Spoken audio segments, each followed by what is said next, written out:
విద్యార్థులు ఆత్మవిశ్వాసంతో మెలగాలి. పరీక్షల సమయంలో ఒత్తిళ్లకు గురికావద్దు. హార్ట్ఫుల్నెస్ ఆధ్వర్యంలో హెల్ప్నెస్ programme. Atmakur Telangana board of intermediate commissioner ఆదేశాల మేరకు వనపర్తి జిల్లా ఆత్మకూరు మండల కేంద్రంలోని స్థానిక ప్రభుత్వ జూనియర్ కళాశాలలో హార్ట్ఫుల్నెస్ ఎక్స్ప్రెస్ లైఫ్ పొటెన్షియల్ సంస్థ ఆధ్వర్యంలో కళాశాల విద్యార్థులకు హెల్ప్ కార్యక్రమం నిర్వహించారు. కార్యక్రమంలో భాగంగా విద్యార్థులు మంచి అలవాట్లను, గమ్యాలను, వారి యొక్క ఆంక్షలు, ఆత్మవిశ్వాసానికి పెంపొందించడం ఎలా అని పరీక్ష సమయంలో ఆ విద్యార్థులు తమ ఒక నైతికత, మానవత విలువలు, పరిశుభ్రత, ఆరోగ్యం వంటి ఆత్మవిశ్వాసాలపై ఎలా పెంపొందించుకోలేని ముఖ్య అంశాలను విద్యార్థులకు కళాశాల ప్రిన్సిపల్ సైదులు వివరించారు. ఈ కార్యక్రమంలో వనపర్తి జిల్లా కోఆర్డినేటర్ మంత్రి పాండు, సీనియర్ అధ్యాపకులు భాగ్యవర్ధన్, విశ్వేశ్వర్, సునీల్ కుమార్, విద్యార్థులు, అధ్యాపకులు తదితరులు పాల్గొన్నారు.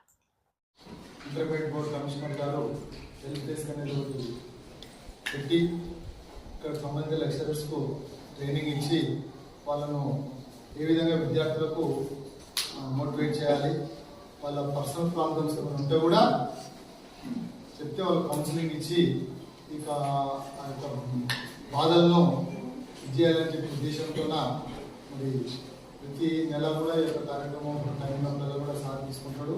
దాంతోపాటు సార్ చెప్పినట్టు మెడిటేషన్ చాలా ముఖ్యం.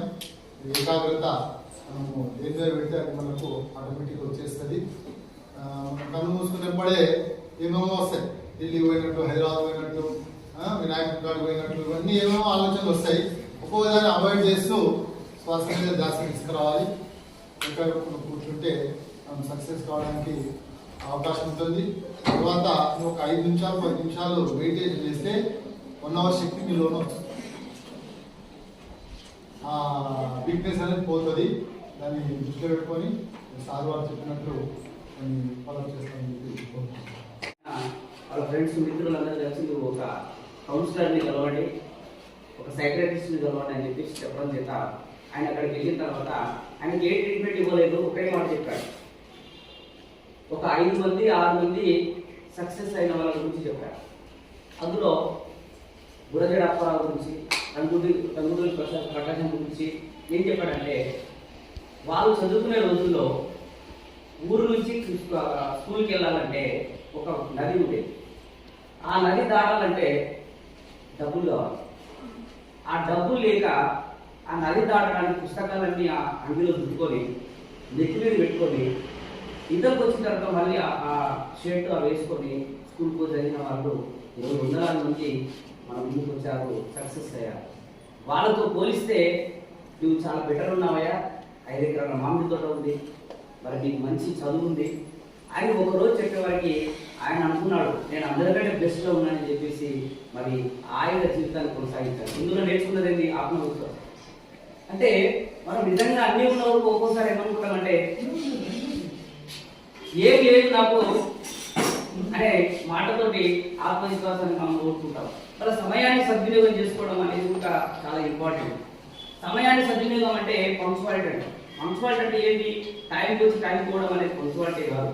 అనుకున్నది ఎప్పుడైనా సరే సమయానికి వచ్చే వరకు కంప్లీట్ అయ్యేంత పని చేసేదాన్ని మనం పంక్చువాలిటీ అంటే సద్వినియోగం చేసుకోవడం. ఇలాంటి వాటి కావచ్చు, లేదంటే నైతిక విలువలు, మానవత విలువలు. నైతిక మానవత విలువలు అంటే నిజంగా we have to respect our country, parents, lecturers, teachers, neighbours, seniors అందరినీ గౌరవించాల్సిన పరిస్థితి. నైతిక విలువలు తెలుసుకోవాలి. ఎవరు ఇక్కడ ఉన్నది, మనం ఇక్కడ ఉన్నాము, మనం ఏం చేస్తున్నాము అనే విషయాలు కూడా నేర్చుకోవడానికి ఈ హెల్త్ ప్రోగ్రామ్ చాలా మనకి ఇచ్చేస్తా ఉంది. ఈ రోజు ఒక రోజులో అయిపోయే ప్రోగ్రామ్ అయితే 16 వారాల పాటు జరిగే ప్రోగ్రాము. ఇది 16 వీక్స్ మనం కొనసాగిస్తుంటాం. అడ్డంకులను అధిగమించుతాం. మరి అడ్డంకులను అధిగమించుంటే అడ్డంకులను అధిగమించడం మూలం కాదు. ఆ అడ్డంకులను అధిగమించడం ముఖ్యమైన మనకి ఆన్సర్, సమాధానం ఏంటంటే మెడిటేషన్. మనకు చాలా రకాల చిన్న విషయాన్ని పెద్ద విషయంగా చూడడం, అసలు ఏ ప్రాబ్లం లేకున్నప్పుడు ఏదో ప్రాబ్లం ఉన్నట్లు ఫీల్ కావడం. ఆ ప్రాబ్లంలో నువ్వేం చేస్తావు? సమస్య ఉన్నప్పుడు, కంకర రోడ్డు ఉన్నప్పుడు మనం స్పీడ్గా పోగలుగుతామా? Right line. ఆ కంకర రోడ్లో స్పీడ్గా పోలేనట్టు సమస్యలు ఉన్నప్పుడు మనం నేర్చుకునేది కూడా తొందరగా నేర్చుకోలేము. అంటే రోడ్డు బాగుంటే ప్రయాణం బాగా తాగినట్లు మనం పూర్తిగా రిలాక్సేషన్ మోడ్లో ఉంటే మనం నేర్చుకున్నది తొందరగా నేర్చుకోవడానికి అవకాశం ఉంటుందని చెప్పి ఇదొక కార్యక్రమం. తర్వాత పరిశుభ్రత కూడా మనకి చాలా అవసరం. పరిశుభ్రత అంటే నిజంగా అన్ని రకాల పరిశుభ్రత అంటే ఏది? అవి నీటి చేసుకోవడమే కాదు, పరిశుభ్రంగా ఉంచుకోవాలి మన మైండ్ అన్నిటి. అంటే మన బ్రెయిన్ చాలా పరిశుభ్రంగా ఉంచుకోగలిగితేనే మనం చెప్పే వాటన్నిటిని ఇన్బాక్స్ గురించి చెప్పాను. ఇన్బాక్స్ లో ఇంతకుముందు సెల్ లో కంప్లీట్ గా అన్ని మెసేజ్లు ఫుల్ అయిందంటే ఇంకొక మెసేజ్ రాదంటే అర్థమైంది, నువ్వు అనేక సమస్యలతోటి నీ మైండ్ నింపి పెట్టావు. మంచి విషయాలు రావడానికి అడ్డంకి అవుతుంది.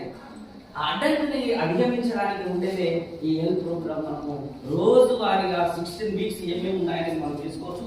ఈ రోజు కార్యక్రమంలో మనం చూస్తున్నదంటే మనం ఏ విధంగా ఒక్కొక్క కార్యక్రమాన్ని చేయాలనేదాన్ని ఇప్పుడు రిలాక్స్ కూర్చోవడం కావచ్చు, మెడిటేషన్ గురించి మాత్రమే ఇంట్రడక్షన్ ఈ రోజు షార్ట్ గా.